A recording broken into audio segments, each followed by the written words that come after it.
Hello students, आप सभी का स्वागत है। आज के सेशन में हम लेकर के आए हैं क्लास 10th के छात्रों के लिए जो बोर्ड एग्जाम 2024 में एग्जाम देने जा रहे हैं उनके लिए मोस्ट इंपोर्टेंट एमसीक्यू क्वेश्चन, जिसका पहला क्वेश्चन जो दिया हुआ है वो बहुत सांख्यिकी से है। पहला क्वेश्चन देखिएगा, ये सांख्यिकी का है, नंबर एक क्वेश्चन मतलब एक नंबर में आया है बहुकल्पी प्रश्न में। पूछने का तरीका देखिएगा, उसने क्या कहा है। कह रहा है निम्नलिखित बारंबारता बंटन का बहुलक वर्ग होगा। कहने का मतलब इस बंटन में से आपको बताना है कौन सा बहुलक वर्ग होगा। तो कहने का मतलब इस प्रकार का क्वेश्चन हो तो आपको जो बारंबारता ये देखना कौन सी सबसे अधिक है, कि 7 है, 8 है, 2 है, 2 और 1 है। सबसे अधिक बारंबारता कौन सी है? आप कहेंगे 8 है। तो आपको देखना जो सबसे अधिक बारंबारता जिसकी फ्रीक्वेंसी सबसे अधिक है उसका वर्ग कौन सा है। तो उसका वर्ग है 3 से 5। आपसे पूछा क्या है? बहुलक वर्ग पूछा है। तो जिस ऑप्शन में 305 होगा वही ऑप्शन सही होगा। पहला ऑप्शन होगा नहीं, दूसरा ही ऑप्शन है। 3 से 5 दिया, चौथा भी नहीं होगा और पांचवा डी ऑप्शन भी नहीं होगा। तो ऑप्शन नंबर किसके साथ जाएगा? बी के साथ, 3 से 5वां वर्ग। ठीक है, इसकी क्यों? क्योंकि इसकी बारंबारता जो है सबसे अधिक है, कितनी? 8 है। इसलिए ऑप्शन नंबर कौन सा सही होगा? बी। चलिएगा दूसरा क्वेश्चन क्या कह रहा है। कह रहा है एक बिंदुओं 7 कामा -6 और 3 कामा 4 को मिलाने वाले रेखाखंड को 1:2 के अनुपात में अंतः विभाजित करता है तो बिंदु संबंधित है। कहने का मतलब कौन सा बिंदु संबंधित है? प्रथम चतुर्थांश से, द्वितीय चतुर्थांश से, तृतीय चतुर्थांश से या चतुर्थ चतुर्थांश से। देखिए, अगर आपको बिंदु प्राप्त हो जाए, मालूम हो जाए, तो आप बता देंगे कि किस चतुर्थांश में। मान लीजिएगा दो बिंदु मैंने बना दी, ये रेखा एक ये लीजिएगा। इस रेखा का बिंदु मान लीजिएगा क्या है? 7 कामा -6 है। दूसरे ये बिंदु है, इसके क्या है? 3 कामा 4 है। एक रेखा कौन है? पी और क्यू। इसको एक कोई बिंदु है, मान लीजिए कौन? ये बिंदु एम है। 1:2 के अनुपात में विभाजित करता है। तो पहले आप एम के पॉइंट निकाल लीजिएगा। यदि एम के बिंदु आ जाएंगे तो ऐसे ही मालूम हो जाएगा कि किस चतुर्थांश में है। तो मान लो इसके बिंदु क्या होते हैं? कैपिटल एक्स और कैपिटल वाई होते हैं। तो देखिए कैपिटल एक्स बराबर क्या होता है? कैपिटल एक्स बराबर होता है mx2 प्लस nx1 अपान m प्लस n। देखिएगा इसे क्या माना जाता है? m माना जाता है। इसे क्या माना जाता है? n माना जाता है। तो mx2 मतलब m का मान कितना है? 1, x2 का मान कितना है? 3 प्लस n का मान कितना है? 2, x1 का मान कितना है? 7 upon m plus n, 1 plus 2। तो यहां से कितना आ जाएगा? देखिएगा 3 आएगा प्लस का 14 आएगा अपॉन 3 आएगा। तो यहां जाएगा 17/3। चलिए, ऐसे आपको y की वैल्यू निकालनी है। अगर आप y की वैल्यू निकालेंगे, देखिएगा वहां भी होगा my2 होगा। क्या होता है? my2 plus n y1 upon m plus n। अब m की वैल्यू कितनी है? 1 इंटू y1, y2 की वैल्यू कितनी है? 4 प्लस n का मान कितना है? 2 इंटू y1 की वैल्यू कितनी है? -6 अपॉन 1 प्लस 2। यहां से कितना आएगा? देखिएगा 4 1 का आप गुणा कराएंगे 4 आएगा, माइनस का 2 का 6 में कराएंगे तो माइनस का 12 आएगा अपॉन 3। ऊपर कितना बचेगा? माइनस का 8 अपॉन 3। अब देखिएगा जो आपको पॉइंट निकले हैं कैपिटल एक्स और कैपिटल वाई के बिंदु क्या निकल के आए हैं, अगर आप देखेंगे तो आएगा 17/3 कामा -8/3। देखिए पहला क्या है? प्लस का है, दूसरा क्या है? माइनस का। कहने का मतलब x प्लस का है और y का है का माइनस का है। यह किस चतुर्थांश में होता है? देखिएगा इसे हम लोग, इसमें क्या होता है? दोनों प्लस के होते हैं। इसमें क्या होता है? x वाला जो होता है वो माइनस का होता है और y प्लस का होता है। तो मतलब क्या होता है? माइनस कामा प्लस होता है। इसमें क्या होता है? दोनों माइनस के होते हैं। और इसमें क्या होता है? देखिए क्योंकि ये प्लस दिशा है, ये माइनस दिशा है, ये प्लस दिशा है, ये माइनस दिशा है। तो यहां पर x प्लस का है और y माइनस का है। तो आपके ऑप्शन कौन सा है? देखिएगा x प्लस का है, y माइनस का है। तो चतुर्थांश कौन सा है? चौथा सही है, डी ऑप्शन। कौन सा चतुर्थांश सही है? डी ऑप्शन जाएगा कि चतुर्थ चतुर्थांश होगा। चलो ठीक है ना। चलिए अगले क्वेश्चन चलते हैं। क्वेश्चन नंबर दूसरा, क्या तीसरा क्या कह रहा? कह रहा है साइन 31 डिग्री। कह रहा है sine 31 degree upon cos 59 degree. इसकी वैल्यू पूछ रहा है। देखिएगा इस टाइप की जब वैल्यू, देखिएगा एक साइन हो और एक कॉस हो और इन अंकोणों का योग यदि कितना होता हो, 90 होता हो, 90 डिग्री, तो उसकी वैल्यू सदैव कितनी आती है, 1 आती है। देखिए कैसे लिखा है, साइन 31 अपॉन कॉस। अब देखिए कॉस 59 लिखा है, क्या मैं इसे 90 माइनस 31 लिख सकता हूं? अब देखिए 90 से आप 31 घटाएंगे तो 55 ही बच रहा है। तो आप ऊपर क्या लिखा है, sine 31 upon cos 90 minus theta, क्या होता है, तो होता है साइन थीटा। अब देखिए साइन 31 कैंसिल, कितना बचा, 1। यही आप आंसर है। ऑप्शन नंबर किसके साथ चला जाएगा, ऑप्शन नंबर सी के साथ जाएगा। चलो क्वेश्चन नंबर 4 है आज का। कह रहा है चित्र में बिंदु ओ का बिंदुओं, जो बिंदु ये ओ है का बिंदुओं ए और पी से देखने पर, यहां से ओ को देखने पर अवनमन कोण की माप होगी। पहले ए से देख रहा है, फिर बाद में पी से देख रहा है। अब देखिए उन्नयन कोण यहाँ ए का कितना है, 45 है, तो ये भी 45 आएगा। तो ए से जब देख रहा है तो उन्नयन कोण कितना, कह रहा है अवनमन कोण, तो अवनमन कोण कितना मिल रहा है, 45 डिग्री। जब बी से देख रहा है तो कितना, पी से देख रहा है तो कितना, 60 डिग्री। तो ऑप्शन इसमें 45 कामा 60 होगा, वो सही होगा। पहला ऑप्शन कह रहा है 30 कामा 45 नहीं होगा, बी ऑप्शन कह रहा है 45 कामा 30 नहीं होगा, ऑप्शन सी कह रहा है 45 कामा 60। यस, ऑप्शन नंबर किसके साथ चला जाएगा, ऑप्शन नंबर सी के साथ जाएगा। यह यूपी बोर्ड 2024 के लिए बहुत महत्वपूर्ण क्वेश्चन है। अगर आप मेरी क्लास में पहली बार नए आए हैं तो आप सब लोग जाइएगा, चैनल को सब्सक्राइब कर लीजिएगा, क्योंकि पेपर तक आपको इसी प्रकार की एक से एक बेस्ट क्लासें मिलने वाली हैं, जिसका नोटिफिकेशन सबसे पहले आपको मिलेगा। अगर वीडियो अच्छी लग रही है तो लाइक करिएगा, अपने सभी दोस्तों के पास शेयर करिएगा। चलिए क्वेश्चन नंबर 5 क्या कह रहा है, कह रहा है एक वृत्त की का परिधि, जो एक वृत्त का परिधि है, का नहीं होगा की होगी, की परिधि और क्षेत्रफल संख्यात्मक रूप से समान है, तो उस वृत्त की त्रिज्या होगी। ये क्वेश्चन बहुत अच्छा है।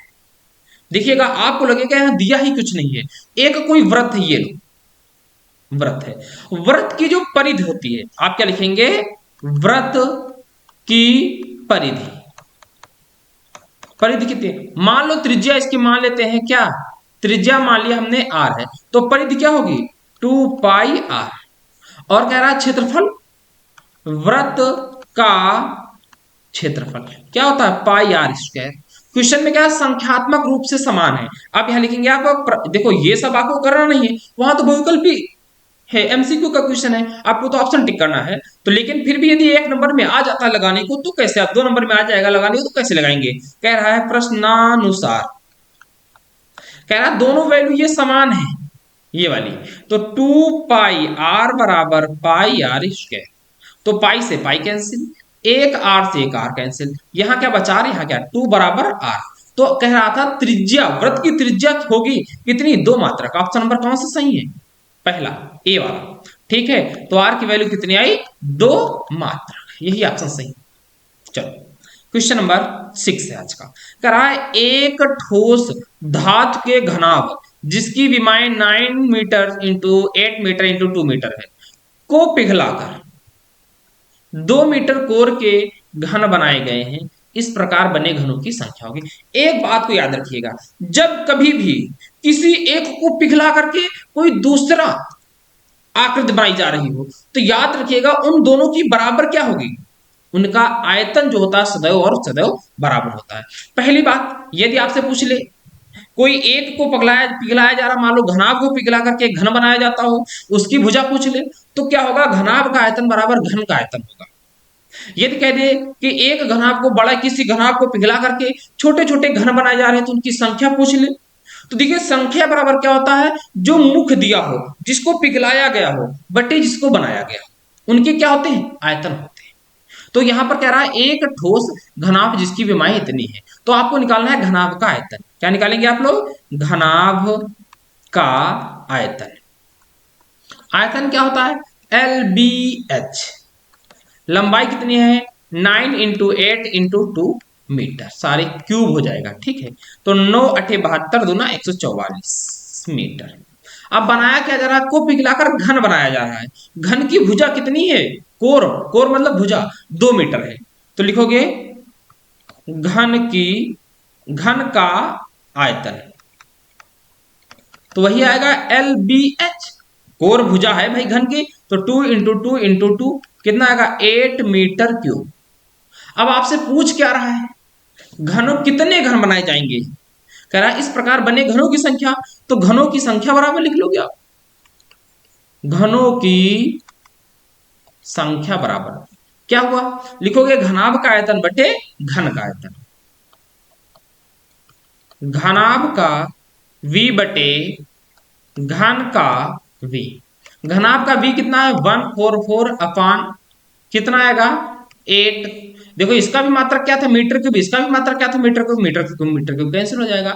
अब देखिएगा 8 को 144 से डिवाइड करिएगा, कितना बचेगा यहाँ पर, भाई दिख रहा है कि नहीं दिख रहा है, एक बात को ध्यान दीजिएगा, दिख रहा है, अब आगे नहीं दिखेगा पर देखिएगा, कैंसिल करेंगे जैसे ही आप, तो कितना आ जाएगा 18 अट्ठे 144 होता है, आंसर कितना आ जाएगा 18 आ जाएगा। ऑप्शन नंबर देखिए पहला ही सही है। तो घनाभ को पिघलाकर कितने घन बनाए जा सकते हैं, 18 घन बनाए जा सकते हैं। चल क्वेश्चन नंबर अगला क्या करा निम्नलिखित सारणी का माध्य होगा, समांतर माध्य आपसे पूछ रहा है, इसका कितना होगा। इस प्रकार देखिए समझिएगा, आपको दिया क्या है, वर्ग अंतराल दिया है, और आपको क्या दिया है, आपको बारंबारता दी, इस बात को समझिएगा। वर्ग अंतराल कह रहा है 0 से 10 और 10 से 20, 20 से 30, 30 से 40 और 40 से 50। बारंबारता दी है 4 5 6 4 1। देखिए जब आपको समांतर माध्य निकालना हो तो समांतर माध्य बराबर क्या होता है, सिग्मा एफ एक्स अपान सिग्मा एफ, या इससे एन। देखिए बारंबारता को हम लोग क्या कहते हैं, एफ, इसको एफ कहते हैं, समझिएगा। और ये वर्ग अंतराल निकालना पड़ेगा आपको, पहले वर्ग अंतराल का क्या निकालना पड़ता है, मध्यमान, मध्यमान को हम लोग एक्स कहते हैं। मध्यमान कैसे निकलता है, जो एफ होता मतलब वर्ग अंतराल होता है उनके बीच का मान, कहने का मतलब निम्न सीमा और उच्च सीमा का योग करके आधा कर दो, 0 प्लस 10 का योग करो 10 आएगा, 10 का आधा कितना होगा 5, 10 और 30 को जोड़ो 30 आएगा, 30 का आधा 15। देखो इनके बीच डिफरेंस कितना है, उच्च सीमा माइनस निम्न सीमा, इन दोनों के बीच 10 का डिफरेंस है, तो आपको यहाँ 10 10 का डिफरेंस करते आना, 15 आया है, फिर 25 आएगा, 25 के बाद कितना आएगा 35 आएगा, फिर कितना आएगा 45 आएगा। अब आपको निकालना है, देखिए ये एफ है ये एक्स है, तो निकालना है F x, F into x. तो 5 का 4 में कराएंगे, 4 पंचे 20 आएगा, 15 पचे 75 आएगा, ठीक है, 25 छक्का 150 आएगा। अब 35 चौके 140 होता है, 45 इकन्नम 45 होता है। अब मेरी बात को समझिएगा, क्या ज्ञात करना है, थोड़ा सा कलर चेंज कर लेते हैं, ये लो, ये एफ एक्स है तो हम ऐड करेंगे तो निकलेगा सिग्मा एफ एक्स, जोड़ो कितना आएगा 5 आएगा, 5 5 का 10 10 का 0, ठीक है, 1 बचा, 1 1 2 2 और 1 3 3 7 10 10 और 5 15 4 कितना आएगा 19 3 कितना आएगा 23 का 3 हासिल बचा 2 2 एक 3 और एक 4 403 आ गया। अब एफ इसकी वैल्यू निकालिए, इसे कहते हैं सिग्मा, कितना आएगा 4 5 9 9 6 15 15 19 20, ये लो। अब आपको निकालना है समांतर माध्य, समांतर माध्य बराबर होता है सिग्मा एफ एक्स अपान sigma F. Sigma F x कितना निकला 430 अपान कितना आया 20, 0 से 0 कैंसिल, 2 2 जा 4 होता है, और कितना आएगा 2 1 जा 2 5 21.5। ऑप्शन नंबर कौन सा सही होगा भैया, ऑप्शन नंबर जा रहा है भैया सी के साथ, ये दिखेगा। इतनी देखिए इक्वेशन एक नंबर का आएगा पर इतना आपसे कैलकुलेशन कराएगा, ऐसा नहीं कि ऐसा आएगा नहीं भैया, यह 2023 में सेट नंबर 3 में पूछा गया है, इसलिए इस प्रकार के क्वेश्चनों को आपको करना होगा। अगर ऐसा क्वेश्चन एमसीक्यू में देगा तो आपको कैलकुलेशन करना थोड़ा फास्ट आना चाहिए, ठीक है ना। चल क्वेश्चन नंबर 8 क्या करा है, ये दिए गए आंकड़ों का माध्य और बहुलक क्रमशः 28 और 16 है तो माध्यिका होगी। एक सूत्र करिए, नोट सभी लिखिएगा, नोट फार्मूला क्या होता है, बहुलक बराबर, बहुलक बराबर क्या होता है 3 इंटू माध्यक, माध्यक माध्यक माइनस 2 इंटू माध्य, माध्य मतलब मीन, मीन मतलब वही समांतर माध्य, और माध्यक किसे कहते हैं मीडियन, माध्यिका जिसे हम लोग कहते हैं। तो हमें बहुलक दिया हुआ है। देखिएगा माध्य समांतर माध्य पहले दिया है तो 28 समांतर माध्य है, बहुलक 16, इस बात को ध्यान रखना।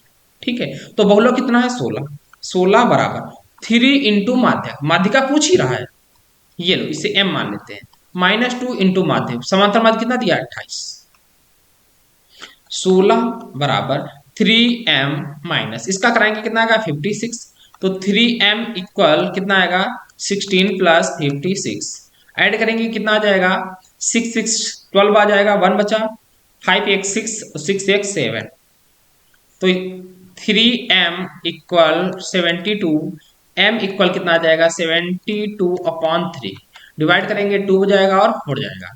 तो माध्यिका कितनी आ गई, माध्यिका कितनी आई 24, 24। ऑप्शन नंबर कौन सा सही है, ऑप्शन नंबर भैया सी सही, ठीक है ना। इस प्रकार के क्वेश्चन आपको देखने को मिलेंगे, पिछले बार सेट में आए भी, ठीक है ना। चलो क्वेश्चन नंबर 9 आज का कह रहा है, दो समरूप त्रिभुजों के त्रिभुजों के क्षेत्रफलों का अनुपात 16:25 है, तो उनकी संगत भुजाओं का अनुपात, इसमें भी नोट कर लीजिएगा क्या होता है। लिखोगे आप पहले त्रिभुज का क्षेत्रफल, मान लो दो त्रिभुज है, ये लो एक ये और एक, इसका क्षेत्रफल मान लीजिएगा a1 है, इसका क्या मान लीजिएगा a2 है, इसकी कोई भुजा मान लो आपको, इसको मान लेते हैं भुजा 1, और इसकी कोई संगत भुजा मान लो, इसे भुजा क्या मान लेते हैं 2। भुजा 2 का मतलब होता है पहले, भुजा 2 का मतलब दूसरे त्रिभुज की भुजा है, भुजा 1 का मतलब पहले त्रिभुज की भुजा है, ठीक है। तो क्या होता है a1/a2 बराबर क्या होता है, त्रिभुज नाम रख दीजिएगा A B C P Q R, तो लिखोगे त्रिभुज ए बी सी की भुजा अपॉन त्रिभुज पी क्यू आर की भुजा। अब क्या होता है इसमें, देखिए दोनों बराबर क्या होते हैं।